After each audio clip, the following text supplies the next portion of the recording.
Deyirəm Bəyağdan bu nəbatat bağında fikir verirəm ki, belə cavan solidni oğlanlardır, əllərində portfellə gezirlər, yaxınlaşırlar valideynlərə, kuponlar təklif eləyirlər. Yəni müəyyən kuponları əldə eləyəndə onlardan 29 manatadır həmən o kuponlar.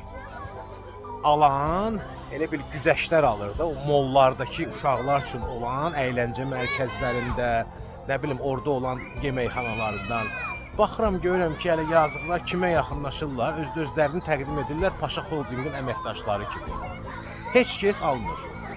Buradan üstü bunlara demək istəyirəm ki, ay uşaqlar, valla yaxşı iş görürsünüz, Allah sizə bazar versin. Amma bura gələn əhali, bax fikir verin də, bura kim gəlir?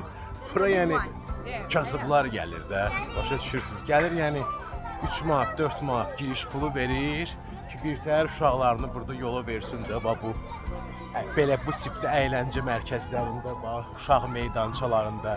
Hətta bəziləri bilməm görürsüz, görmürsüz, bu arxa tərəfdə özləri ilə masada götürürlər, yəni stol, oturacaq, nə bilim yemək. Mənə elə gəlir ki, o cür kuponların satmağı üçün ən əlverişli yer hələ həmən Paşa Holdingidir. Yəni o həmən Paşa Holdingin ofislərində bu cavan uşaqlar getsələr, həmən o məhsulu təklif eləsələr Paşa Holdingin işçilərinə. Çünki Paşa Holdingin maşallah işçiləri hamısı imkanlıdırlar. Orada o məhsul daha yaxşı satılar.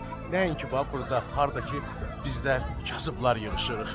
Bu qədər qəlbdən qəlbə.